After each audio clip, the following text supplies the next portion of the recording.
નમસ્કાર મિત્રો, ધોરણ 10માં બેઝિક ગણિત અને સ્ટાન્ડર્ડ ગણિત એવા બે પ્રશ્નપત્રો આ વર્ષે પૂછાવાના છે. હવેથી પરીક્ષા પદ્ધતિમાં આ પણ એક બહુ મોટો સુધારો છે તે ગણિત વિષય માટે.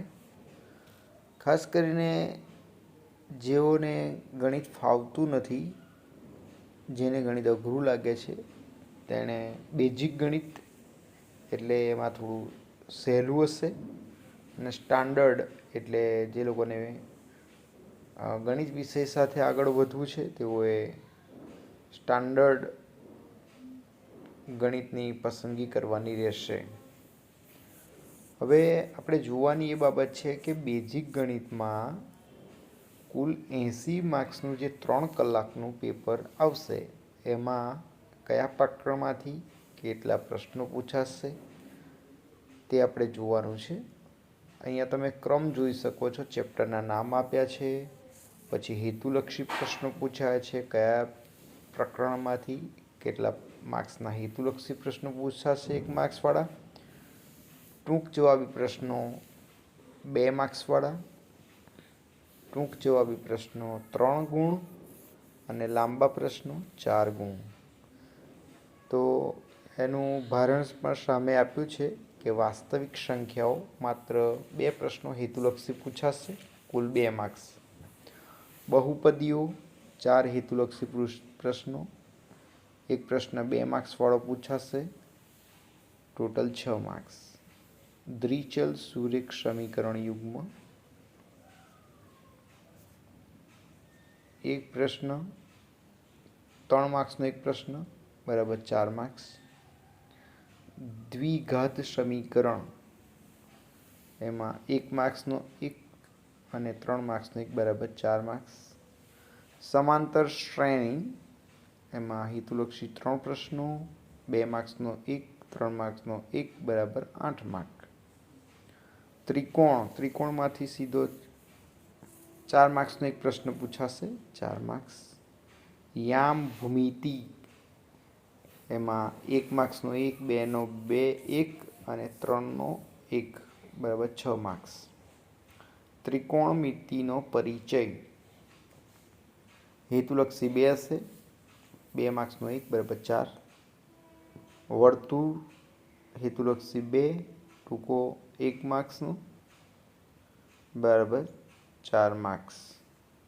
બરાબર. રચનામાં લાંબો જ પ્રશ્ન પૂછાય છે, 4 માર્ક્સનો.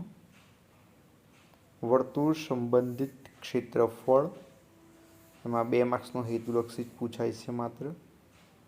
પૃષ્ઠફળ અને ઘનફળ 1 + 2 + 3 એટલે ટોટલ 6 માર્ક્સ. આંકડાશાસ્ત્ર, એમાં 2 હેતુલક્ષી, 2 ગુણનો 1, 3 ગુણના 2 અને 4 ગુણનો 1. આંકડાશાસ્ત્ર ખૂબ જ અગત્યનું તમે જોઈ શકો, 14 માર્ક્સનું પૂછાશે. સંભાવના, 3 હેતુલક્ષી, 2 ગુણવાળા 2 અને 3 ગુણવાળો 1 પ્રશ્ન, 10 માર્ક્સ સંભાવના. તો ગણિત માટે ખૂબ જ, જેને બેઝિક ગણિત લેવાનું છે તેઓને માટે આ રીતે 80 ગુણ અહીંયા પૂર્ણ થશે. તમે જોઈ શકો છો, પહેલું ખાનું પ્રશ્નની સંખ્યા 24, સામે ગુણ પણ 24 છે. હેતુલક્ષી ટૂંકા પ્રશ્નો 24 માર્ક્સના આવશે. 2 માર્ક્સના 10 પ્રશ્નો પૂછાશે એટલે 20 ગુણ. 8 પ્રશ્નો તમને 3 ગુણવાળા પૂછાશે એટલે 24. 3 પ્રશ્નો 4 ગુણવાળા પૂછાશે એટલે 4 તાલી 12. ટોટલ પ્રશ્નપત્રમાં 45 પ્રશ્નો હશે, 80 ગુણ પેપર પૂર્ણ થશે. તો આ છે બેઝિક ગણિત. હવે આપણે જોવાના છે સ્ટાન્ડર્ડ, એટલે જેને આપણે થોડું કેટલાક માને છે અઘરું ગણિત. અઘરું કશું હોતું નથી, ટેક્સ્ટ બુક એક જ છે, ગભરાવાની કોઈ જરૂર છે નહીં. સારી તૈયારી હોય તો આ પેપર આપવું જ જોઈએ, સ્ટાન્ડર્ડ પેપર. હવે તમે જુઓ કે વાસ્તવિક સંખ્યાઓ, એની અંદર સીધા હેતુલક્ષી એમાંથી નહીં આવે. 2 માર્ક્સના ટૂંકા 2 પ્રશ્નો પૂછાશે, 4 માર્ક્સ. બહુપદી હેતુલક્ષી 1, 2 માર્ક્સવાળો 1 અને 3 માર્ક્સવાળો 1 બરાબર 6. દ્વિચલ સુરેખ સમીકરણ 2 + 1 + 1 આટલા 4 પ્રશ્નો પૂછાશે, 8 માર્ક્સ. દ્વિઘાત સમીકરણ હેતુલક્ષી 1 2 માર્ક્સનો 1 અને 3 માર્ક્સનો 1 બરાબર 6. સમાંતર શ્રેણી હેતુલક્ષી 1 3 માર્ક્સનો 1 એટલે 4 માર્ક્સ. ત્રિકોણ 2 માર્ક્સનો 1 અને 4 માર્ક્સનો 1 બરાબર 6. યામ ભૂમિતિ હેતુલક્ષી 1 છે. ટૂંકા પ્રશ્નો 3 માર્ક્સનો 1 બરાબર 4 માર્ક્સ. ત્રિકોણમિતિનો પરિચય 2 + 1 + 1 પર ત્યાં લખ્યું છે, અથવામાં પ્રશ્ન બીજો પૂછાઈ શકે એટલે ટોટલ 6 માર્ક્સ.